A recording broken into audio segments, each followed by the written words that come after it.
ನಮ್ಮಮ್ಮ ಏನೋ ಮಾಡ್ತಿದ್ದಾರೆ. ಅಮ್ಮ ಏನು ಮಾಡತ್ತೀಮ್ಮ? ಪಿಕೋ ಮಾಡಕ್ಕೆ ಕೊಟ್ಟಿದ್ರಲ್ಲಮ್ಮ, ಅದನ್ನೇ ಮಾಡ್ತಾಯಿದ್ದೆ. ಬಾ ಇದು ಹಿಡ್ಕೊ, ಸ್ವಲ್ಪ ಕಟ್ ಮಾಡ. ಹಾಂ, ಅದೇನು ವಿಡಿಯೋ ಮಾಡತ್ತೇನೆ? ಹಾಂ, ವ್ಲಾಗ್ ಸ್ಟಾರ್ಟ್ ಮಾಡಿದ್ದೇನೆ. ಹಾಂ, ಇದು ಮಾಡ್ತೇನೆ, ಸ್ವಲ್ಪ ಕಟ್ ಮಾಡಿ. Hi friends, welcome back to my channel. ಹೇಗಿದ್ದೀರಾ? ಎಲ್ಲರೂ ಆರಾಮದಿರಿ ಅಂದ್ಕೊಂಡಿದ್ದೀನಿ. ನಾವು ಸಹ ಆರಾಮದ್ದೀವಿ. ಬನ್ನಿ, ಇವತ್ತು ಸ್ಟಿಚಿಂಗ್ ಬ್ಲಾಗ್ ಆಗಿರುತ್ತೆ. ಮೊದಲಿಗೆ ನಿಮಗೆ ಇಂಟ್ರೊಡಕ್ಷನ್ ಕೊಡುವಾಗಲೇ ಹೇಳಿದ್ದೆ, ನಾನು ಎಲ್ಲ ತರಹದನು ಟಿಪ್ಸ್ ನಿಮಗೆ ಕೊಡ್ತೀನಿ ಅಂತ ಹೇಳಿ. ಇವತ್ತು ಇದು ನನ್ನ ಸೀರೆ ಅಲ್ಲ, ಕಸ್ಟಮರ್ ಕೊಟ್ಟಿದ್ದಾರೆ ಪಿಕೋ ಆ್ಯಂಡ್ ಫಾಲ್ ಮಾಡೋಕ್ಕೆ ಅಂಥೇಳಿ. ಒಂದೇ ಸೀರೆ ಅಲ್ಲ, ಇಲ್ಲಿ ನೋಡಿ ಒಂದು 3 ಸೀರೆ ಕೊಟ್ಟಿದ್ದಾರೆ ಅವರು, ಅರ್ಜೆಂಟಿಗೆ ಬೇಕಂತೆ. ಹಾಗಾಗಿ ಈವ್ನಿಂಗೆ ನಾನು ಸ್ಟಾರ್ಟ್ ಮಾಡಿದ್ದೀನಿ ಇದನ್ನು ಸ್ಟಿಚ್ ಮಾಡೋಕ್ಕೆ. ಬನ್ನಿ, ನಿಮ್ಮ ಜೊತೆಗೆ ಪಿಕೋ ಆ್ಯಂಡ್ ಫಾಲ್ ಹೇಗೆ ಮಾಡೋದು ಅಂತ ಶೇರ್ ಮಾಡ್ಕೊಳ್ತೀನಿ. ಬನ್ನಿ. ಮೊದಲಿಗೆ ನಾನು ಫಾಲ್ ತೊಗೊಂಡು ಬಂದು ಇದನ್ನು ವಾಶ್ ಮಾಡಿ ಒಣಗಿಸಿ ಐರನ್ ಮಾಡಿ ಇಟ್ಕೊಂಡಿದ್ದೀನಿ. ಈ ಫಾಲ್ನ ಇದು ಐರನ್ ಮಾಡದೇ ಇರೋ ಫಾಲ್, ಇದು ಬರೀ ವಾಶ್ ಮಾಡಿ ಒಣಗಿಸಿದ್ದೀನಿ. ಈ ಫಾಲ್ ನೋಡಿ, ಈ ಫಾಲ್ ನೋಡಿ, ನಿಮಗೆ ಡಿಫ್ರೆನ್ಸ್ ಗೊತ್ತಾಗುತ್ತೆ. ಈ ಫಾಲ್ನ ವಾಶ್ ಮಾಡಿ ನಾವು ಹಾಕಬೇಕು. ಇಲ್ಲ ಅಂದರೆ ವಾಶ್ ಮಾಡ್ದೇ ಹಾಕಿಬಿಟ್ರೆ ಸ್ಟಿಚ್ ಮಾಡಿ ಆದಮೇಲೆ ಈ ಥರ ಫುಲ್ಲು ಟೊಳ್ಳು ಲೂಸ್ ಅಂತ ಅನಿಸುತ್ತೆ ಇದು.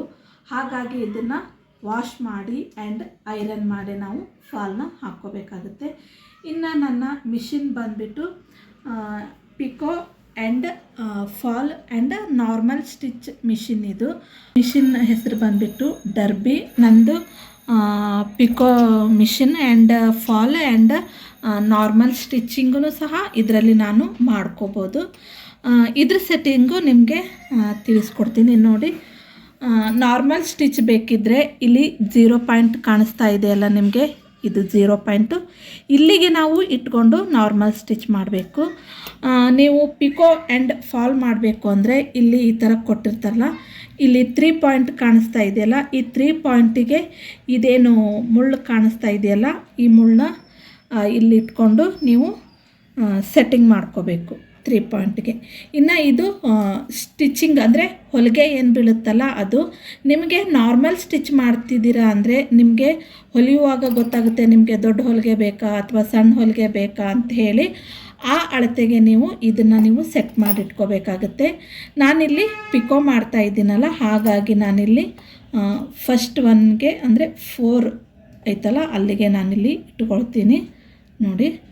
ಇನ್ನು ಇವು ಪಿನ್ ಏನು ನಾವಿದಕ್ಕೆ ಕುದುರೆ ಅಂತೀವಿ, ನೀವು ಏನಂತೀರೋ ಗೊತ್ತಿಲ್ಲ. ಇದು 3 ಕೊಟ್ಟಿರ್ತಾರೆ. ಇದು ನಾರ್ಮಲ್ ಸ್ಟಿಚ್, ಇದು ಫಾಲ್ ಆ್ಯಂಡ್ ಇದು ಪಿಕೋ.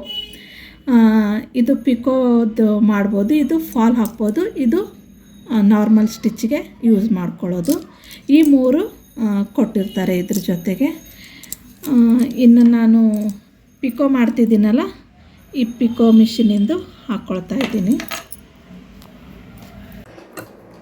ನೋಡಿ. ಈ ನಟ್ ಇರುತ್ತಲ್ಲ, ಅದರ ಮಿಡಲ್ ನಾವು ಕೂಡಿಸ್ಕೊಂಡು ಈ ಥರ ಈ ನಟ್ಟು ಬಿಗಿ ಮಾಡ್ಕೋಬೇಕು.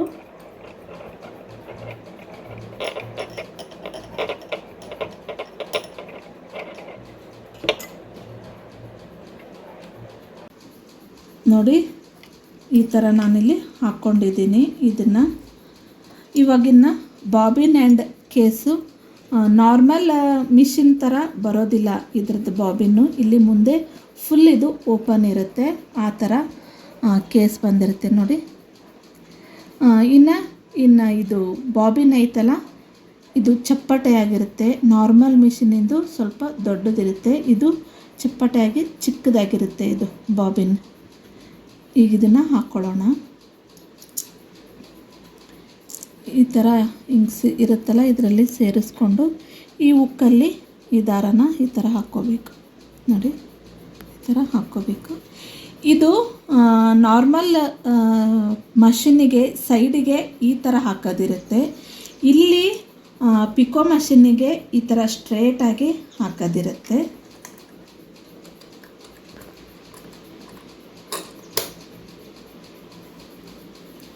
ಬಾಬಿನ ಹಾಕ್ಕೊಂಡಾಯಿತು. ಇನ್ನು ದಾರನ ಹಾಕ್ಕೊಳ್ತೀನಿ. ನೋಡಿ ಈ ಥರ ಎಲ್ಲೆಲ್ಲಿ ಎಡ್ಜಿಗೆ ಹಾಕಬೇಕು, ಎಲ್ಲಿ ಸುತ್ತಬೇಕು ಅದೆಲ್ಲ ನಾರ್ಮಲಿ ಎಲ್ಲರಿಗೂ ಗೊತ್ತಿರುತ್ತೆ.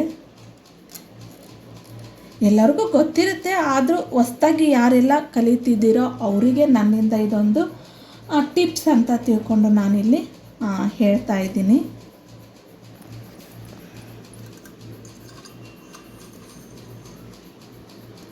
ನಾರ್ಮಲ್ ಸ್ಟಿಚಿಂಗಿಂದು ಸೂಜಿ ಸೈಡಿಗಿರುತ್ತೆ. ಇದು ಪಿಕೋ ಮಷೀನಿಂದ ಏನಿರುತ್ತಲ್ಲ, ಇಲ್ಲಿ ಫ್ರಂಟಲ್ಲಿ ದಾರನ ಸೇರಿಸ್ಕೋಬೇಕಾಗುತ್ತೆ ನಾವು.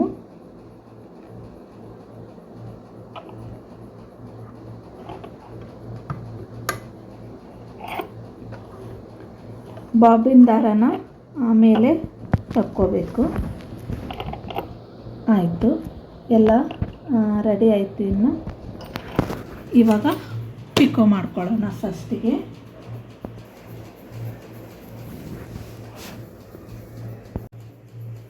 ನೋಡಿ ಈ ಥರ ನಾನು ಸ್ಟ್ರೇಟಾಗಿ ಕಟ್ ಮಾಡಿ ಇಟ್ಕೊಂಡಿರಬೇಕು ಪಿಕೋ ಮಾಡೋಕ್ಕೆ. ಈ ಥರ ದಾರ ಬಂದರೆ ಡಿಸ್ಟರ್ಬೆನ್ಸ್ ಅನಿಸುತ್ತೆ.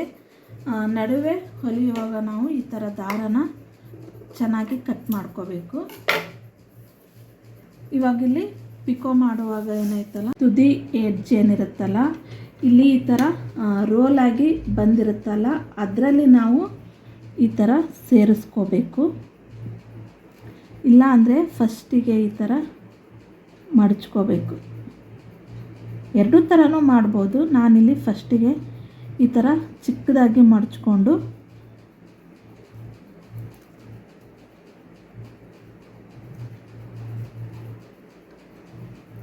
ಇಲ್ಲಿ ಒಳಗೆ ಸೇರಿಸ್ಕೋಬೇಕು. ಫಸ್ಟಿಗೆ ಈ ದಾರ ಏನಿರುತ್ತಲ್ಲ, ಈ ಪಿಕೋ ಮಾಡುವಾಗಲಿ ಫಾಲ್ ಹಾಕುವಾಗಲಿ ಎರಡೂ ಕೈನೂ ಮಿಷಿನ್ ಮೇಲೆ ಯೂಸ್ ಆಗ್ತಾನೆ ಇರಬೇಕಾಗುತ್ತೆ. ಫಾಸ್ಟಾಗಿ ಮೂವ್ ಮಾಡಬೇಕು. ಇಲ್ಲಿ ಸ್ಟಿಚ್ ಮಾಡುವಾಗ ನಮ್ಮದು ಒಂದು ಕೈಯಲ್ಲಿ ದಾರ, ಒಂದು ಕೈಯಲ್ಲಿ ಸೀರೆನ ನಾವು ಇಟ್ಕೊಂಡಿರಬೇಕು. ಸ್ಟಿಚ್ ಮಾಡುವಾಗ ದಾರನ ಈ ಥರ ಎಳಿತಾ ಇರಬೇಕು.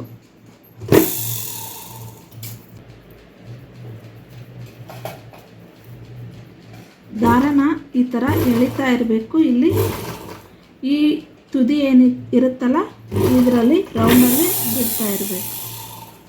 ನಿಮಗೆ ಪಿಕೋ ದಪ್ಪ ಬೇಕು ಅಂದರೆ ಈ ಥರ ದಪ್ಪಕ್ಕೆ ಬಟ್ಟೆ ಬಿಟ್ಕೋಬೇಕು. ನಿಮಗೆ ನೋಡಿ, ಈ ಪಿಕೋ ದಪ್ಪ ಬೇಕು ಅಂದರೆ ದಪ್ಪ ಬಿಟ್ಕೋಬೇಕು, ತಳ್ಳಗೆ ಬೇಕು ಅಂದರೆ ತಳ್ಳಗೆ ಬಿಟ್ಕೋಬೇಕು.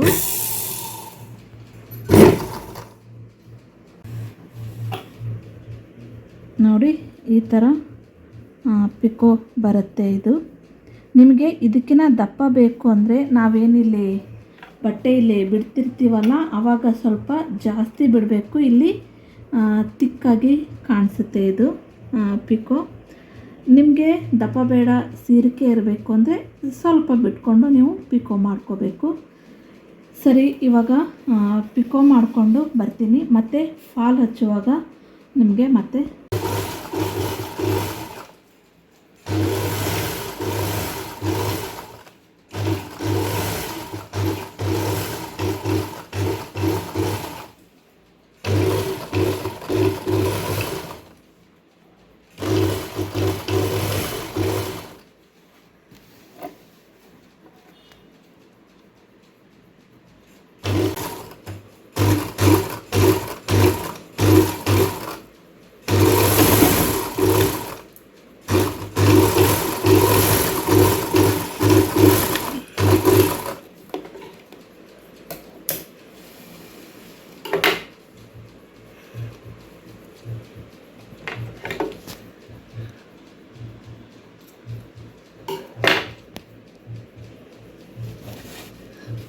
ನೋಡಿ ಪಿಕೋ ಮಾಡೋದಂತೂ ಆಯಿತು. ಇವಾಗ ಫಾಲ್ ಹಾಕ್ಕೊಳ್ಳೋಣ.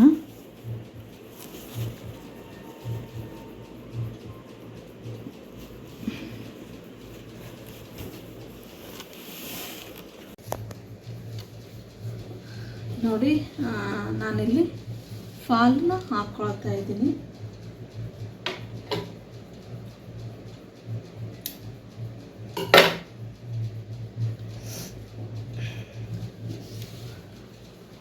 ಫಾಲ್ ಹಾಕ್ಕೊಳ್ತಾ ಇದ್ದೀನಿ. ಫಾಲ್ ಹಾಕ್ಕೊಳ್ಳುವಾಗ ಮೊದಲಿಗೆ 1.5 ಗೇನಷ್ಟು ಡಿಸ್ಟೆನ್ಸ್ ಬಿಟ್ಟು ನಾವಿಲ್ಲಿ ಫಾಲ್ನ ಹಾಕ್ಕೋಬೇಕಾಗುತ್ತೆ. ನೀವು ಇದು ಗೇಣ ಅಳತೆ ಗೊತ್ತಾಗಲಿಲ್ಲ ಅಂದರೆ 12 ಇಂಚಷ್ಟು ನೀವಿಲ್ಲಿ ಗ್ಯಾಪ್ ಬಿಟ್ಟು ಫಾಲ್ ಹಾಕ್ಕೋಬೇಕಾಗತ್ತೆ. ನೋಡಿ ಇಲ್ಲಿಂದ ಹಾಕ್ಕೋಬೇಕು. ಇನ್ನು ಫಾಲು ವಾಶ್ ಮಾಡಿ ಐರನ್ ಮಾಡಿ ಇಟ್ಕೊಂಡಿದ್ದೀನಿ. ಫಸ್ಟಿಗೆ ಇಲ್ಲಿ ಮೊದಲಿಗೆ ಏನು ಎಡ್ಜ್ ಇರುತ್ತಲ್ಲ ಈ ಥರ ಸ್ವಲ್ಪ ಮಡ್ಚ್ಕೋಬೇಕು. ಮಡ್ಚ್ಕೊಂಡು ನಾವು ಫಾಲ್ನ ಹಾಕ್ಕೋಬೇಕಾಗುತ್ತೆ. ಫಾಲು ಉಲ್ಟಾ ಸೀದಾ ನೋಡ್ಕೊಳ್ಳಿ.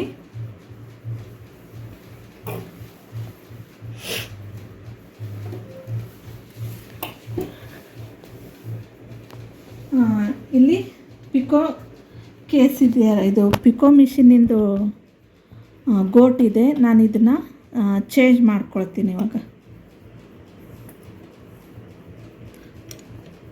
ನೋಡಿ, ಪಿಕೋ ಮಿಷಿನಿಂದು ತೆಗೆದುಬಿಟ್ಟು ಇಲ್ಲಿ ಫಾಲಿಂದು ನಾನು ಹಾಕ್ಕೊಂಡಿದ್ದೀನಿ. ಫಾಲ್ ಹಚ್ಕೊಳ್ಳೋಣ ಇವಾಗ.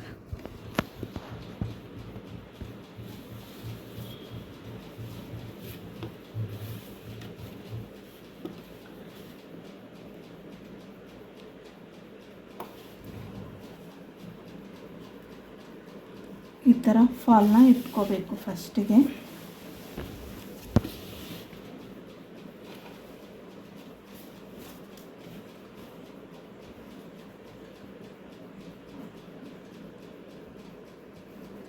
ಈ ಥರ ಚೆನ್ನಾಗಿ ಜೋಡಿಸ್ಬೇಕು.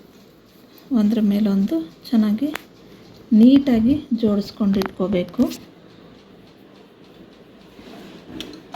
ಈ ದಾರ ಏನಿತ್ತಲ್ಲ, ಪಿಕೋಕ್ಕೆ ಹೆಂಗೆ ನಾವು ಸ್ಟಿಚ್ ಹಾಕ್ತೀವಿ ಹಾಗೆ ಫಾಲಿಗೂ ಸಹ ಸ್ಟಿಚ್ ಹಾಕುವಾಗ ಈ ದಾರ ಫಸ್ಟಿಗೆ 1-2 ಸ್ಟಿಚ್ ಬೀಳೋವರೆಗೂ ಕೈಯಲ್ಲೇ ಇಟ್ಕೋಬೇಕು.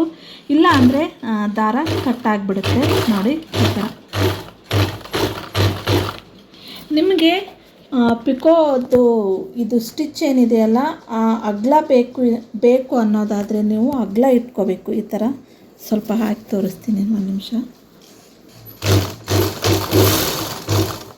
ನೋಡಿ, ಈ ಥರ ಡಿಸ್ಟೆನ್ಸ್ ಬೇಕು ಅಂದರೆ ಇಷ್ಟು ಅಗಲನೇ ಇಟ್ಕೊಳ್ಳಿ. ಇಲ್ಲ ಕಮ್ಮಿ ಡಿಸ್ಟೆನ್ಸ್ ಬೇಕು ಅಂದರೆ ನೀವು ಇಲ್ಲಿ ಸೆಟ್ಟಿಂಗ್ ಮಾಡ್ಕೋಬೇಕಾಗತ್ತೆ. ನೋಡಿ, ನಾನು ಚಿಕ್ಕದು ಬೇಕಲ್ಲ, ಇಲ್ಲಿ ಸ್ವಲ್ಪ ತಳಗೆ ಅಂದ್ಕೋಬೇಕು. ದೊಡ್ಡದು ಬೇಕಿದ್ದರೆ ಮೇಲೆ, ಚಿಕ್ಕದು ಬೇಕಿದ್ದರೆ ತಳಗೆ ನಾವು ಸೆಟ್ಟಿಂಗ್ ಮಾಡ್ಕೋಬೇಕು.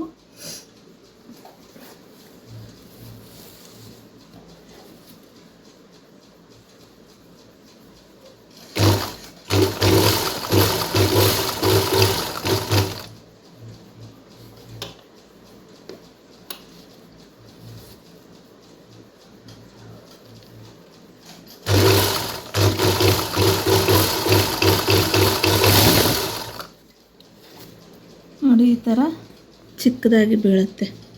ಮೊದಲಿಗೆ ಸ್ವಲ್ಪ ದೊಡ್ಡದಿತ್ತು, ಏಕೆಂದರೆ ನಾವು ಪಿಕೋದು ಇಟ್ಕೊಂಡಿದ್ವಲ್ಲ, ಹಾಗಾಗಿ ಫಾಲಿಗೆ ಒಂದು ಸ್ವಲ್ಪ ಚಿಕ್ಕದು ಇಟ್ಕೊಂಡಿದ್ದೀವಿ. ನೋಡಿ, ಇಲ್ಲಿ ದೊಡ್ಡದಿದೆ, ಇಲ್ಲಿ ಚಿಕ್ಕದಿದೆ.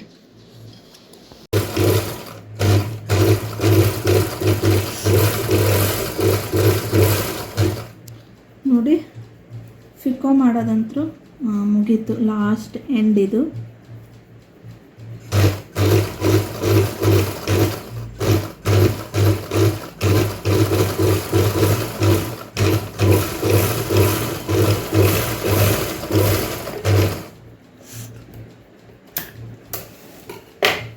ನೋಡಿ, ಈ ಥರ ಬಂದಿದೆ ಪಿಕೋ, ಸಾರಿ ಫಾಲ್. ಒಂದು ಸ್ವಲ್ಪ ಡಿಸ್ಟೆನ್ಸ್ ಹೆಚ್ಚು ಕಡಿಮೆ ಆದ್ರೂ ಇದು ಹೊಲಿಗೆ ಹೆಚ್ಚು ಕಡಿಮೆ ಆಗುತ್ತೆ. ನೀಟಾಗಿ ಕೈ ಸ್ವಲ್ಪನೂ ಅಳಗಾಡದೆ ಇರೋ ಹಾಗೆ ನಾವು ಸ್ಟಿಚ್ನ ಮಾಡ್ಕೋಬೇಕು. ಇನ್ನು ಇದಕ್ಕೆ ಕೆಲವೊಬ್ಬರು ಕೈ ಹೊಲಿಗೆ ಹಾಕಿಸ್ಕೊಳ್ತಾರೆ, ಕೆಲವೊಬ್ಬರು ಇಲ್ಲ ಮಿಷಿನ್ ವರ್ಕೆ ಮಾಡಿ ಅಂತ ಹೇಳ್ತಾರೆ. ಅಂದರೆ ಮಿಷಿನ್ ಸ್ಟಿಚ್ಚೇ ಹಾಕಿ ಅಂತ ಹೇಳ್ತಾರೆ. ಇಲ್ಲಿಗೆ ಒಬ್ಬೊಬ್ರದ್ದು ಒಂದೊಂದು ಇಷ್ಟ ಅನಿಸುತ್ತೆ. ಈ ಕಸ್ಟಮರ್ ನನಗೇನು ಹೇಳಿಲ್ಲ. ನಾನು ಆಲ್ಮೋಸ್ಟ್ ಕೈ ಹೊಲಿಗೆನೇ ಹಾಕೋದು. ಕೈ ಹೊಲಿಗೆ ಹಾಕೋಕ್ಕೆ ಈಸಿ ಹಾಕಬೇಕು ಅನ್ನೋದಾದರೆ ಏನು ಮಾಡಬೇಕು ಅಂದರೆ ಈ ಪಿಕೋ ಏನಿರುತ್ತಲ್ಲ ಇದನ್ನು ನಾವು ಇಲ್ಲಿ ನಾರ್ಮಲ್ಲಿಗೆ ತೊಗೋಬೇಕು ನೋಡಿ. ಈ ಥರ ಲೂಸ್ ಮಾಡ್ಕೊಂಡ್ರೆ ಇಲ್ಲಿ ಈ ಮಾರ್ಕ್ ಏನೈತಲ್ಲ ಇದು ಝೀರೋಕ್ಕೆ ಬರುತ್ತೆ. ಝೀರೋಕ್ಕೆ ಬಂದಮೇಲೆ ನಮಗಿಲ್ಲಿ ನಾರ್ಮಲ್ ಸ್ಟಿಚ್ ಬೀಳುತ್ತೆ. ಇದು ಹೊಲಿಗೆನ ನಾವು ಫುಲ್ಲು ದೊಡ್ಡದು ಇಟ್ಕೋಬೇಕು. ಫಸ್ಟಿಗೆ ಇಟ್ಕೋಬೇಕು, ಇದನ್ನು ಇಟ್ಕೊಂಡು ಟೈಟ್ ಮಾಡ್ಕೋಬೇಕು. ಇನ್ನು ಇದು ಈ ಥರ ದೊಡ್ಡದಾಗಿ ಒಂದೊಂದು ಸ್ಟಿಚ್ ಹಾಕ್ಕೊಂಡ್ಬಿಟ್ರೆ ನಿಮಗೆ ಹೊಲಿಗೆ ಹಾಕೋಕ್ಕೂ ಈಸಿ ಆಗುತ್ತೆ. ಕೈ ಹೊಲಿಗೆ ಹಾಕ್ತಿರಲ್ಲ ಆವಾಗ ತುಂಬ ಈಸಿ ಆಗುತ್ತೆ, ಬೇಗನೂ ಆಗುತ್ತೆ. ನೀಟಾಗಿ ಈ ಥರ ಎಳ್ಕೋತಾ ಕುಂದ್ರೋ ಅವಶ್ಯಕತೆ ಇರೋದಿಲ್ಲ.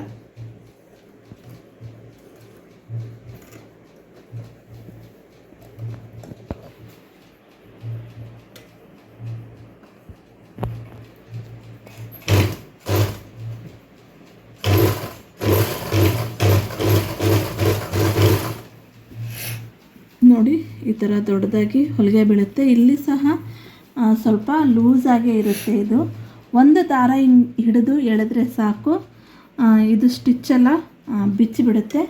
ನಮ್ಮದು ಕೈ ಹೊಲಿಗೆ ಹಾಕಿದ ಮೇಲೆ ಇದನ್ನು ದಾರ ಬಿಚ್ಕೊಂಡ್ಬಿಟ್ರೆ ಮುಗೀತು.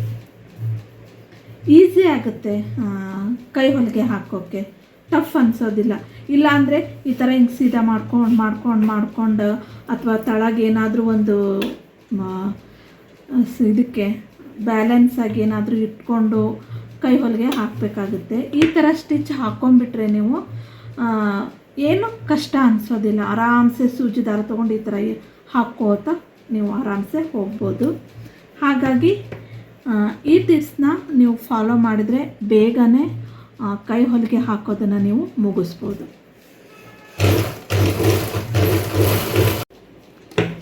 ನೋಡಿ ಈ ಥರ ಹೊಲಿಗೆ ಹಾಕ್ಕೊಂಡಿದ್ದೀನಿ ನಾನು. ನೋಡಿ ಇಲ್ಲೇ ಕಾಣಿಸ್ತಾ ಇದೆ ನಿಮಗೆ, ಫುಲ್ಲು ಲೂಸ್ ಇದೆ ಇದು ಹೊಲಿಗೆ. ಈ ಥರ ಒಂದು ಹಿಡಿದು ಜಗ್ಗಿದ್ರೆ ಸಾಕು, ಸ್ಟಿಚ್ಚು ನಿಮಗೆ ಬಿಚ್ಕೊಳ್ಳುತ್ತೆ. ಕೈ ಹೊಲಿಗೆ ಹಾಕಿದ ಮೇಲೆ ಇದನ್ನು ಬಿಚ್ಕೊಂಡ್ಬಿಟ್ರೆ ಮುಗೀತು. ಫಿಕೋ ಆ್ಯಂಡ್ ಫಾಲ್ ಮಾಡೋದು ಇಷ್ಟೇ, ಸಿಂಪಲ್ ಈಸಿ ಮೆಥಡು. ನಾನು ಮಾಡಿರೋ ಈ ಪಿಕೋ ಫಾಲ್ ಮಿಷಿನ್ ನಿಮಗೆ ಇಷ್ಟ ಆಗಿದೆ ಅಂತ ಅಂದ್ಕೊಳ್ತೀನಿ. ಕೈ ಹೊಲಿಗೆ ನಾನು ನೆಕ್ಸ್ಟ್ ನಾಳೆ ತೋರಿಸ್ತೀನಿ. ಆಲ್ರೆಡಿ ಟೈಮು 9 ಆಗಿದೆ, ಇನ್ನೂ ನಾನು ಅಡುಗೆ ಮಾಡಬೇಕು. ಹಾಗಾಗಿ ಈ ವಿಡಿಯೋನ ನಾಳೆಗೆ ನಾನು ಕಂಟಿನ್ಯೂ ಮಾಡ್ತೀನಿ. ನೋಡಿ ಈ ಥರ ಒಂದೆಳೆ ದಾರನ ಕೈ ಹೊಲಿಗೆ ಸೂಜಿಯಲ್ಲಿ ಹಾಕ್ಕೋಬೇಕು. ನೋಡಿ ಇದು ಕೈ ಹೊಲಿಗೆ ಸೂಜಿ. ನಾಳೆಗೆ ಹಾಕ್ತೀನಿ, ಕೈ ಹೊಲಿಗೆ ಟೈಮ್ ಆಯಿತು ಅಂತ ಅಂದೆ. ಅಷ್ಟೊತ್ತಿಗೆ ಅವ್ರ ಕಾಲ್ ಬಂತು, ಇಲ್ಲ ಅರ್ಜೆಂಟ್ ಬೇಕು ಅಂಥೇಳಿ. ಹಾಗಾಗಿ ಅಡುಗೆ ಮಾಡೋದು ಬಿಟ್ಟು ಮೊದಲಿಗೆ ಅವ್ರಿಗೆ ಹಾಕಿ ಕೊಟ್ಟರಾಯ್ತು ಅಂಥೇಳಿ ಮತ್ತೆ ಇವಾಗ ಕಂಟಿನ್ಯೂ ಮಾಡಿದ್ದೀನಿ ಕೈ ಹೊಲಿಗೆ ಮಾಡೋಕ್ಕೆ. ಈ ಥರ ನೋಡಿ ಕೈ ಹೊಲಿಗೆ ಹಾಕೋದು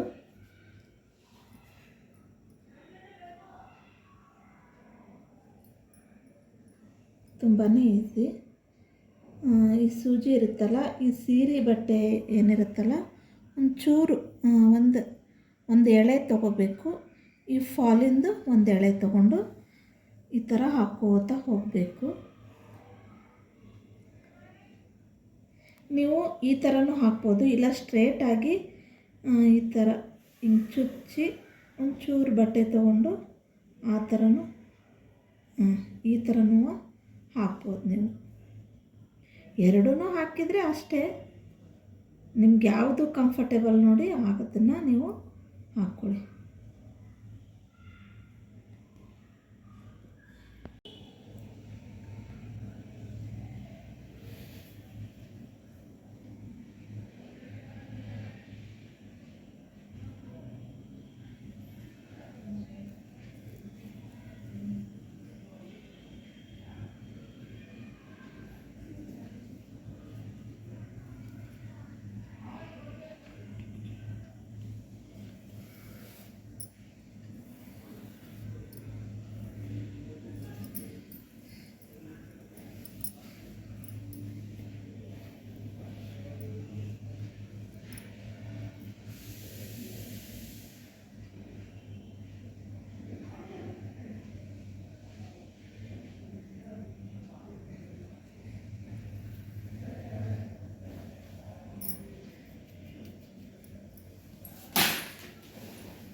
ನೋಡಿ ಈ ಥರ ಸ್ಟಿಚ್ ಹಾಕಿದ್ದೀನಿ. ಇವಾಗ ಇದೇನು ನಾನು ಹೊಲಿಗೆ ಹಾಕ್ಕೊಂಡಿದ್ನಲ್ಲ ಮೊದಲಿಗೆ ರಫ್ ಹೊಲಿಗೆ, ಅದನ್ನು ನಾನಿಲ್ಲಿ ಬಿಚ್ಕೊಳ್ತಾ ಇದ್ದೀನಿ. ನೋಡಿ ಈಸಿಯಾಗಿ ಬರುತ್ತೆ,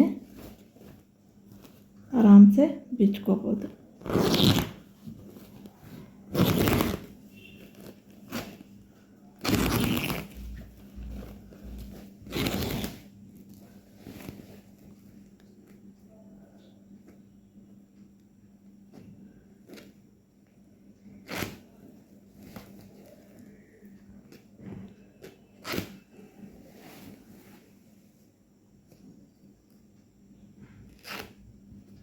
ಓಕೆ ಫ್ರೆಂಡ್ಸ್, ಎಲ್ಲನೂ ಸ್ಟಿಚ್ ಮಾಡಿ ಕೊಟ್ಟು ಕಳಿಸಿದೆ.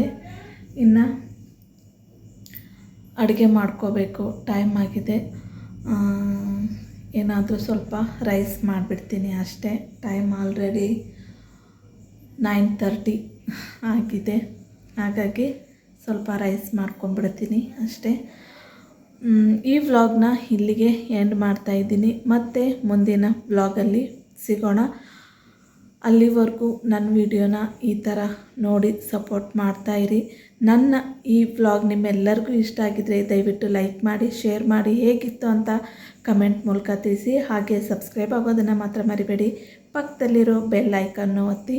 ಮತ್ತೆ ಇನ್ನೊಂದು ವಿಡಿಯೋ ಒಂದಿಗೆ ಸಿಗೋಣ. ಅಲ್ಲಿವರೆಗೂ ಸರ್ವೇ ಜನ ಸುಖಿನೋ ಭವಂತು. ಬಾಯ್.